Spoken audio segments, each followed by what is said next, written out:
বর্তমানে তারাবির হাফেজ নিয়োগ চলছে। বিভিন্ন মসজিদে হাফেজ নিয়োগের সময় কোন কোন বিষয় লক্ষ্য করা কর্তব্য? খুবই দরকারি এবং প্রয়োজনীয় একটি প্রশ্ন। রমাদানের আগে বিভিন্ন মসজিদে তারাবি নামাজের জন্য হাফেজ নিয়োগ হয়। হাফেজ নিয়োগের পরীক্ষা মসজিদ কমিটির লোকেরা নেন। সবচেয়ে গুরুত্বের সাথে যে বিষয়টা দেখা দরকার তা হলো যে হাফেজ নিয়োগ হোক আর মসজিদের ইমাম মুয়াজ্জিন নিয়োগ হোক, এই কাজটা অন্তত মসজিদ কমিটি নিজের কাঁধে পরিপূর্ণভাবে না রেখে এই কাজটা এলাকার গণ্যমান্য এবং আস্থা রাখার মতো নির্ভরশীল যোগ্য ওলামা একরামের উপর রাখা উচিত। কারণ মসজিদ কমিটির দায়িত্বশীল ব্যক্তিবর্গ তারা ভালো হাফেজ এবং ভালো আলেম এটা সবসময় চিনবেন এমনটি মোটেও জরুরি না। আমাদের দেশে মসজিদ কমিটির দায়িত্ব পেলে আমরা ইমামকেও ইন্টারভিউ নেই, মুয়াজ্জিনকে ইন্টারভিউ নেই, খতিব সাহেবের ইন্টারভিউ নেই, হাফেজ সাহেবের ইন্টারভিউ নেই, সব ইন্টারভিউ আমরা নিই। আমরা নিজেকে সব জানতা মনে করি এবং এটা আমাদের ভুলগুলোর একটি। এটা করা উচিত না। হ্যাঁ, আপনি অ্যাজ এ মসজিদ কমিটির সদস্য, মসজিদ কমিটির দায়িত্বশীল, আপনি কিছু বিষয় তো অবশ্যই দেখবেন তার, কিন্তু তার বেসিক যোগ্যতা কতটা আছে না আছে এটা একজন আলেম ভালো বুঝবেন। আপনার বোঝার কথা না। কোন এক ভদ্র মহিলা, তার স্বামী নাপিত ছিলেন, তো এই নাপিত কোনোভাবে কোনো রাজার চুল কাটছে। কাটার পর রাজা বলল যে তোমাকে সাইয়্যিদুল হাল্লাকিন, সকল নাপিতদের সেরা শ্রেষ্ঠ নাপিত আমি ঘোষণা করলাম। সে রাষ্ট্রীয় এই উপাধি পেয়ে, এই বিশাল বড় পদক পেয়ে বাসায় খুশিতে এসে তার বউকে বলল যে দেখো, আমি তো এখন সারা দেশের নাপিতদের মধ্যে সবচেয়ে সেরা নাপিত নাকি আমি পদক পাইছি। তো বউ একটু শিক্ষিত ছিল, বউ বলল যে দেখো, এটা তো খুশি হওয়ার কিছু আমি দেখতেছি না। তো বললো যে রাষ্ট্রের সর্বোচ্চ পর্যায় থেকে আমি এত বড় পদক পাইলাম আর তুমি খুশি হওয়ার কিছু দেখতেছো না, কাহিনী কি? বউ বলল দেখো, রাজা বোঝে রাজনীতি, সে যদি রাইসু সিয়াসিয়িন তোমাকে উপাধি দিত, অর্থাৎ সেরা রাজনীতিবিদ উপাধি দিত, তাহলে ঠিক ছিল। রাজার একদিন চুল কাটছো, সে চুল কাটার কি বুঝে যে সে তোমার শ্রেষ্ঠ নাপিত এই উপাধি দিয়ে দিল? এটা যদি নাপিতরা মেনে নিত যে হ্যাঁ আমাদের মধ্যে ওস্তাদ গুরু এই লোক সবচেয়ে ভালো পারে, তাহলে এটা খুশি হওয়ার ব্যাপার ছিল। এই বেটার কাছে সার্টিফিকেট পেয়ে এত খুশি হওয়ার কি আছে তোমার? ঠিক একইভাবে মসজিদ কমিটির লোকজন, সভাপতি, সেক্রেটারি সাহেব, তিনি তো ভালো আলেম ভালো হাফেজ চেনার কথা না, এটা তো আলেম ওলামা ভালো চেনার কথা। এই জন্য তারা নিজেদের মতো যদি বাছাই করে নেন তাহলে সেক্ষেত্রে ভুল সিদ্ধান্ত নেওয়ার সমূহ আশঙ্কা আছে।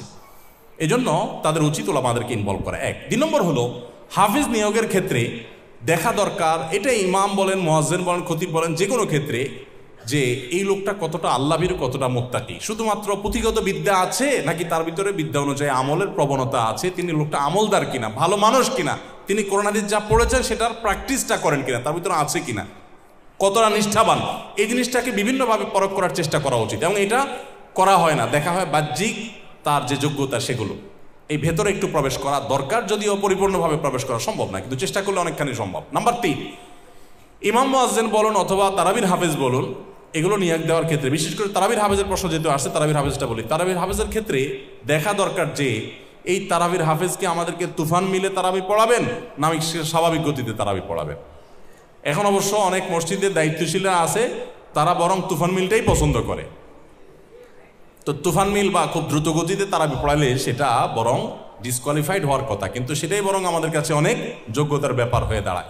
ইমাম সাহেবকে বা তারাবির হাফেজ সাহেবদেরকে মসজিদ কমিটির লোকজন তো বটে, মুসল্লিরা পর্যন্ত রীতিমতো দৌড়ের উপর রাখে। হুজুর অমুক মসজিদ আলাদা 1 ঘন্টা 5 মিনিটে শেষ করছে, আজকে আপনার 1 ঘন্টা 7 মিনিট লেগে গেছে। এই হলো আমাদের অবস্থা। তারাবির নামাজ যত দৃঢ়তার সাথে পড়তে পারবেন ততই তার কোয়ালিটি আল্লাহ তাআলার কাছে অনেক বেশি হবে, অনেক মান উন্নত হবে এবং আল্লাহর কাছে মর্যাদা অনেক বেশি পাওয়া যাবে। আমাদের তাড়াহুড়োর এই প্রবণতা বন্ধ করা উচিত।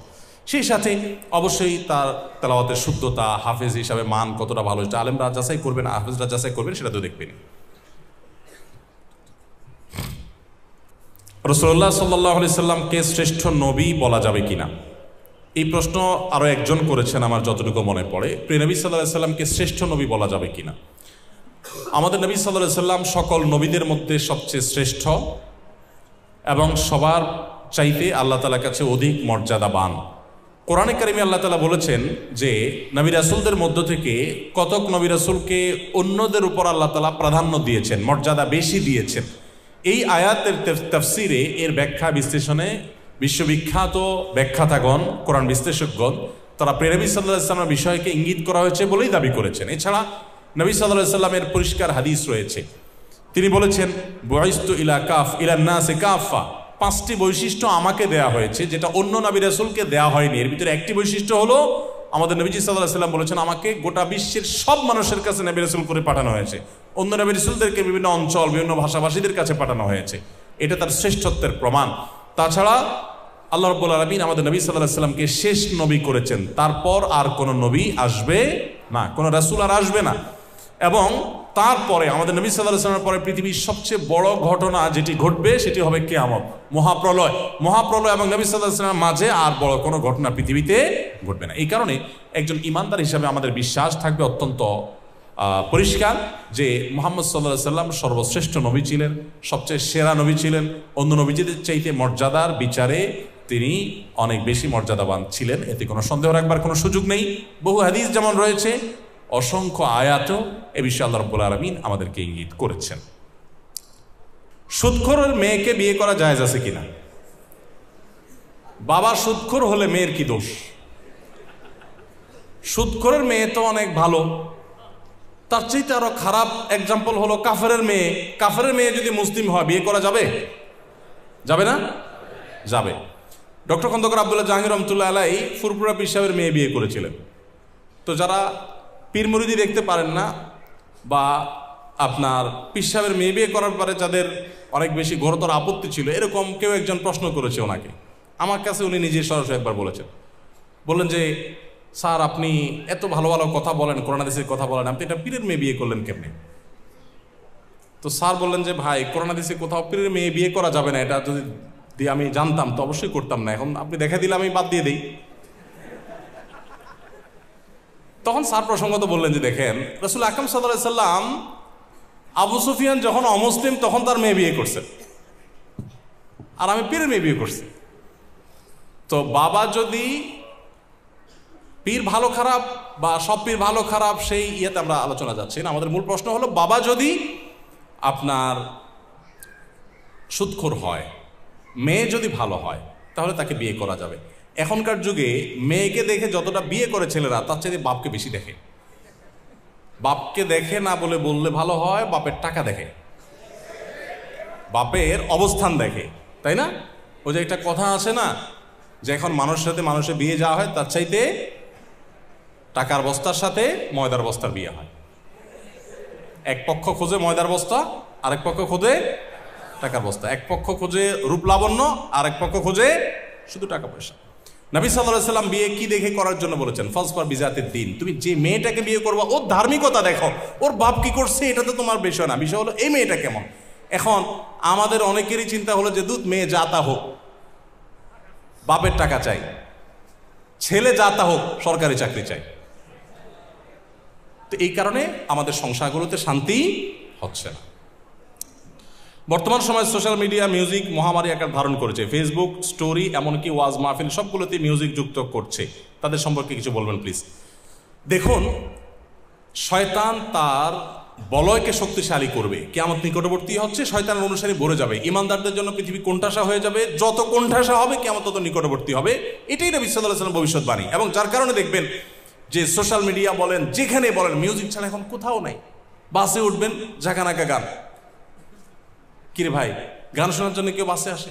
আমি একবার এক বাসের কন্ডাক্টরকে ডেকে বললাম, ভাই বাসে মানুষ যায়, কারোর টেনশন আছে, কারোর পেরেশানি আছে, কেউ অসুস্থ আছে, কারোর মাথা ব্যথা আছে, কেউ একটু রেস্ট করবে, আপনি ঝাঁকানাকা গান লাগাই দিয়েছেন। গান শুনতে মনে চাইলে তো তার বাসায় এসে শুনতে পারে। আপনার ঝাঁকানাকা গান শোনার জন্য বাসের টাকা দিয়ে টিকিট করে আসতে হবে, কিন্তু কে শুনে কার কথা? তো এই গান এখন সব জায়গায় লিফটে আপনি কয়েক সেকেন্ডের জন্য থাকবেন, ওখানেও দেখবেন টিউ টিউ বাজে, প্রত্যেকটা জায়গা। মানে ঈমান আমল নিয়ে আপনি যাতে কোনো জায়গায় টিকতে না পারেন সেই ব্যবস্থা শয়তান করছে। এই জন্য এগুলোর বিরুদ্ধে আমাদের সংগ্রাম চালাতে হবে। সোশ্যাল মিডিয়াতে এরকম ভিডিও যে সমস্ত পেজ থেকে আসে সেগুলোকে আনফলো করবেন, ওই সমস্ত গ্রুপগুলো থেকে লিভ নেবেন, ওই সমস্ত আইডিগুলোকে ব্লক করবেন। এভাবে নিয়মিত করতে করতে আর আপনার কাছে এগুলো আসবে না। কিন্তু দুঃখজনক হলো, অনেক ইউটিউবাররা অনেক ওয়াজ, আলোচনা, তেলাওয়াতের মধ্যে পর্যন্ত ব্যাকগ্রাউন্ড মিউজিক দিয়ে দেয়। এবং অনেক ইসলামী সঙ্গীত, ভালো ভালো কথা, ওইটার মধ্যে সফট মিউজিক দিয়ে দেয়। আমাকে একজন প্রশ্ন করছে, ভাই সফট মিউজিক হারাম কিনা? ডাইরেক্ট ঝাঁকানাকা ভারী মিউজিক হারাম তো আমরাও বুঝি, সফট মিউজিক হালকা হালকা দিবে, এটা হারাম হবে কিনা? তো আমি বলি, ভাই হালকা হালকা বিষ, এই একটু পানিতে সামান্য এক ফোঁটা একটু ছিটা ছাটা কেমন হয় বলেন? মানে ডাইরেক্ট বিষের বোতল ডক ডক করে খাওয়া খারাপ, এটা তো আমিও বুঝি। এখন আপনি বলেন একটু ভাই একটু হালকা হালকা ছিটিয়ে দিলে কেমন হবে? তো ওইটা যেমন হবে এই সফট মিউজিকও তেমন হবে। নেক্সট সুরাতে ধোকা, খবরদার ইসলামের নামে এই সমস্ত সঙ্গীত শুনবেন না যেগুলোতে এই সফট মিউজিক আছে। ধন্যবাদ প্রিয় দর্শক সম্পূর্ণ ভিডিওটা দেখার জন্য। আশা করি আপনারা অনেক কিছু শিখতে পারছেন, বুঝতে পারছেন। খুবই গুরুত্বপূর্ণ ভিডিও। এরকম ভিডিও প্রতিনিয়ত দেখতে অবশ্যই চ্যানেলটি সাবস্ক্রাইব করে সাথে থাকবেন। ভালো লাগলে লাইক কমেন্ট করতে ভুলবেন না। আসসালামু আলাইকুম।